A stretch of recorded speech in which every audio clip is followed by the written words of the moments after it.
Hey, what's up, everyone? Clayton here. Wanted to bring you this breaking news on Fed Chief Jerome Powell just getting done sitting down with members of Congress answering a series of questions from everything from Bitcoin to stable coins to inflation, how quickly they're going to pull back on this tapering, the amount of money that they're funneling to Wall Street right now. We talked about consumer prices, and we talked about home prices. The list was extensive. So again, Jerome Powell just speaking just a few moments ago, being asked by a number of members of Congress on this. He's going to be testifying today and tomorrow on the current state of the economy. So let's get into some of the high-level moments here from this speech, and I want to kind of break it down. These are the moments that really stood out to me.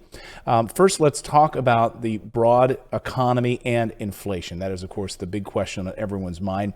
And what Jerome Powell said was that if it sits above 2% for an extended period of time, that's when we would step in. That persistent inflation above 2% is when we would step in. What does that mean? That means to increase interest rates. That's really one of the tools that sits in the tool belt of the Federal Reserve, is to actually increase interest rates. Among the other ideas would be to pull back on the amount of money that they're funneling to Wall Street right now.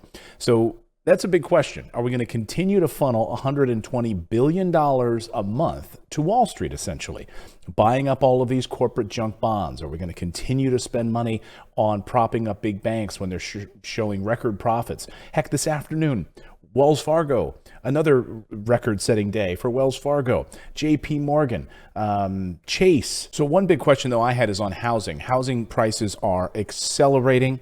Where do we go from here? We see millions of people about to lose their homes through an eviction process. Is the Federal Reserve concerned about housing prices? Here is how Chief Powell answered that question.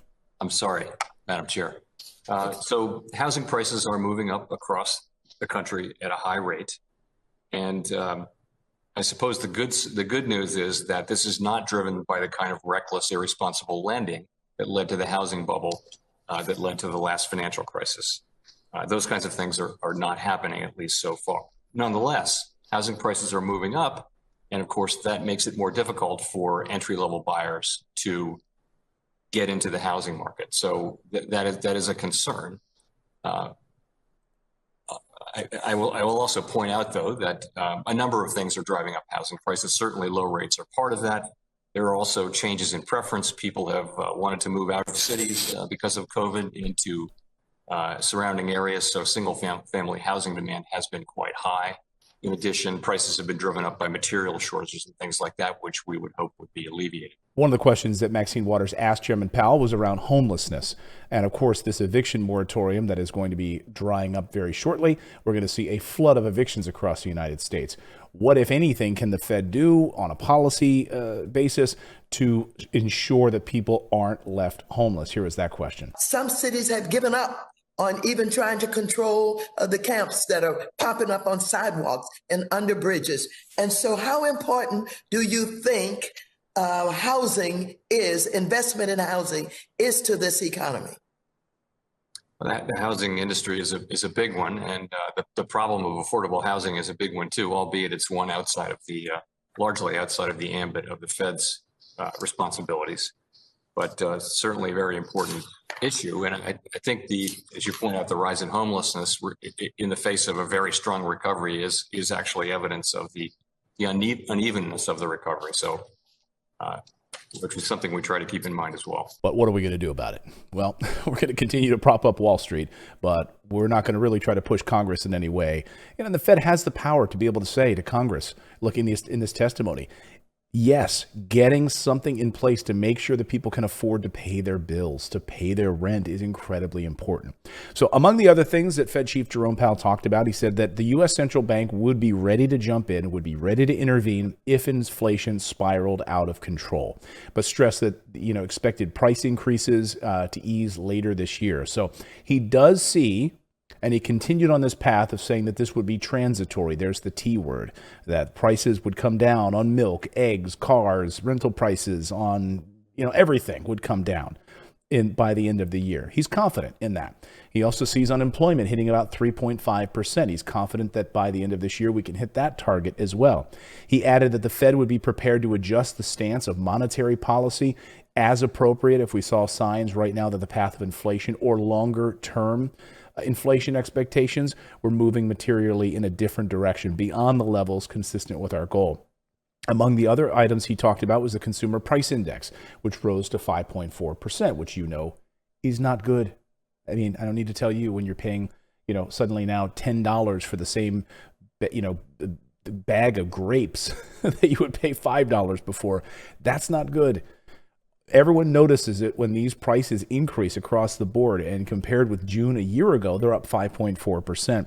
He said the figures could raise pressure on the United States, basically to try to push a more rapidly beginning process of drawing down all of this money that they're funneling to Wall Street right now.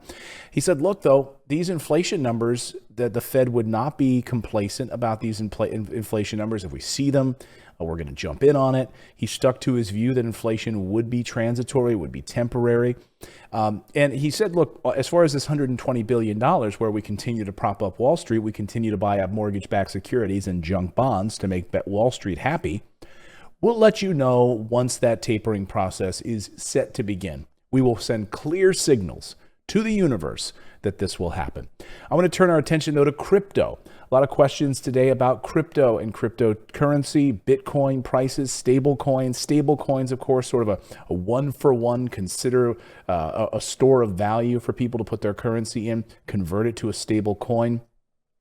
Chair Powell talked specifically about these stable coins and says that there needs to be regulation, that the American people should feel confident that their currency is protected and stable, so that regulation will be coming to stable coins, so expect that. He also talked about KYC rules will still be in effect to make sure that these exchanges have to follow those know your customer rules. That includes making sure that there's bio-identification materials when you sign up for an exchange, whether it's Coinbase or other. You'll have to show identification, you have to prove who you are, and that they will have to check up on you on a regular basis to make sure that the transactions are secure and that you are being taken care of. They will check in to make sure that there's no fraudulent transactions. So again, more regulation coming to the crypto space. He talked about a digital currency, that there are troubles, there are concerns, there's problems with it. Putting the own digital U.S. digital dollar in place is going to be very difficult for the U.S. government. And again, what that transition will look like, we already saw it in China rolling out their own digital currency. The need for the United States to put their own U.S. digital dollar in place is now probably more important than ever before. I've been a proponent of the digital dollar, not for the tracking purposes, that they're going to know every transaction and all of that, but for emergency purposes. I've said this time and again. Imagine a hurricane, a tornado, a pandemic, where we all have a digital wallet from the U.S. government, and in a matter of seconds, just like Wall Street, we could receive funding or help or assistance or stimulus if need be. Instead of people mailing out these stimulus checks to addresses that may or may not even exist, people may not even be there anymore. You know the problems with these paper mail checks in an emergency. So for that reason alone, we need to move into the 21st century on our own digital currency. There were some tense moments during this hearing. In fact, on the question of inflation, one particular question came from Ann Wagner, who's a Republican of Missouri, said that families in her district were feeling that inflation was not temporary. And Powell replied that spikes in prices were coming from a small group of goods and services that are tied to economic reopening. And he might be right. And he said the Fed is monitoring this very, very closely. What he's saying is that the Fed has a beige book. It's a beige book, right? And it looks at anecdotal evidence from the marketplace, such as, what's going on in the hospitality sector, rental car sector, and, gasoline prices, et cetera. And notice that those limited supplies of materials and workers led to this issue, and that it would be temporary as those things are filled. And he might be right? Look, what do you guys think? I'd love to hear your thoughts on that in the comments below. Will this last? Will it continue? But I think he makes a good point that, for instance, backlogs of materials, like where companies didn't have a chance to produce those materials, and now there's incredible demand for those materials. Well, that raises prices because of demand. That's exactly how we get this, supply and demand. And that's why prices go up, because there's not enough to fill the demand. And there's a backlog of goods right now. There's a backlog of services. Want to hire someone to do X job? Well, guess what? They may have 10 jobs ahead of you before they can even get to you to resurface your driveway or to fix or addition to your house, etc. So there is a backlog.